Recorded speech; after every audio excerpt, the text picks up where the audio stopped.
Salut, comment ça va? Vous se demandez peut-être qui est ce gars qui arrive comme ça en chantant et en jouant de la guitare au milieu de ce quartier où vous vivez. Et moi, je suis un visiteur du soir. Alors déjà au Théâtre Persistant, nous on part vraiment de la demande des gens et de n'importe qui. Bon là c'est la MJC, l'ANEC qui nous a contactés pour faire quelque chose autour de ce verger partagé ce verger partagé en fait qu'ils ont fait un projet sur plusieurs années qu'ils ont fait avec des habitants du quartier. Et c'est génial pour nous parce que c'est vraiment le sens même de notre démarche en fait. C'est le côté associatif, c'est le côté on fait des choses ensemble, on plante des choses ensemble. Eux ils ont planté des arbres, nous on plante du théâtre, quoi.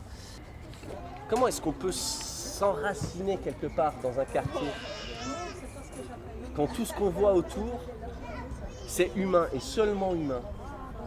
Comment est-ce qu'on peut se dire tiens, quelque chose me dépasse ici? J'ai envie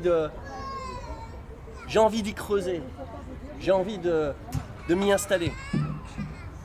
Moi, ce qui m'a le plus percuté par rapport à ce projet de Prenez Racine, c'est l'histoire de Elzéar Bouffier qui est racontée par Jean Giono dans L'homme qui plantait des arbres. Une très courte nouvelle qui est en accès libre sur Internet. Et cette histoire, en fait, je vais la raconter du coup, et je la raconte aussi en la mettant en relation avec l'histoire du quartier. Et comment on pourrait se donner envie de ça? Moi, dans ce quartier, il y a quelqu'un qui m'a touché un peu. Elle s'appelle Lys, comme une fleur. Bonjour.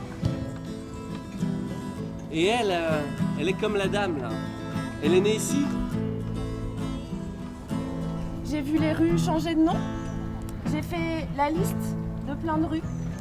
J'ai vu la rue Janton, la rue Bataille, la rue Laennec, la rue Professeur Rambier, la rue Caroline Aigle, la rue Maryse Bastier et Jacqueline Ruol, la rue Colette, le passage Ranvier, l'avenue Mermoz.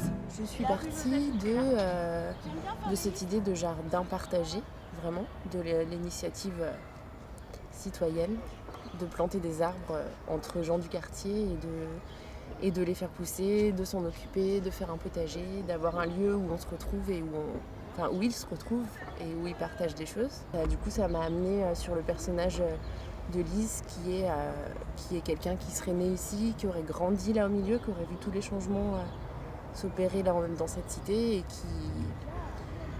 et qui du coup en retire et un peu de tristesse et aussi du bonheur de faire avancer les choses et de partager avec les gens ce qu'elle a à offrir, à savoir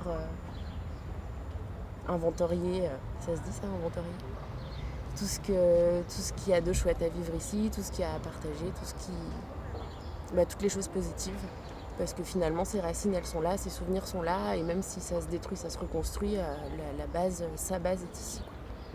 J'ai fait la liste de tous ces travaux qu'il y a eu, de toutes les bétonneuses, de toutes les grues, de toutes les choses qui ont rendu le quartier pas joli, et je me suis dit qu'en les regardant différemment, on pouvait les trouver jolies et faire de ce quartier quelque chose de beau.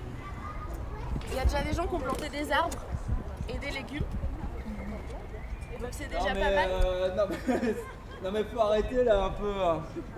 Faut arrêter d'essayer de se voiler la face avec de la poésie ou tout ça. Hein.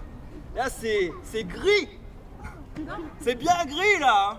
C'est vert ici. Vous allez Ah ouais. Pardon? attention, si vous vous mettez après le quartier, moi j'y suis née.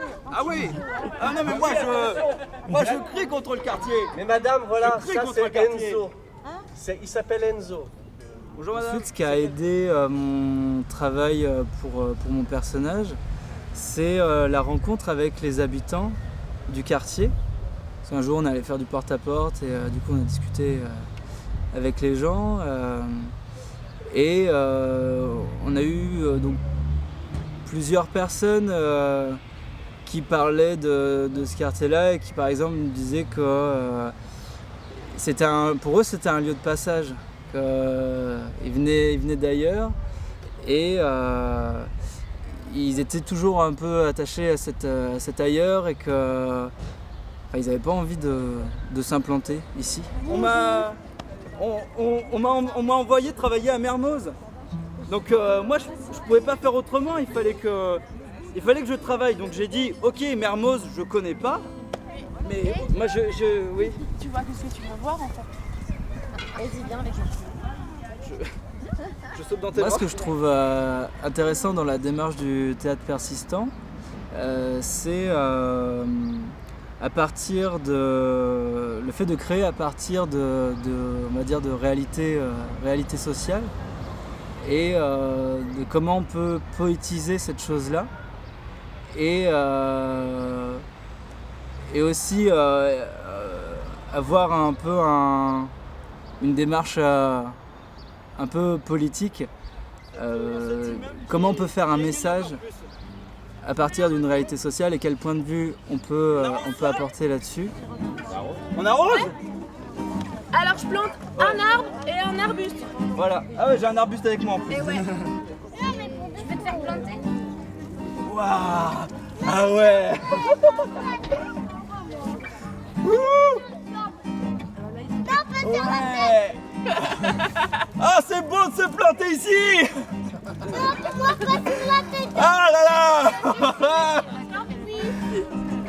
Essaye.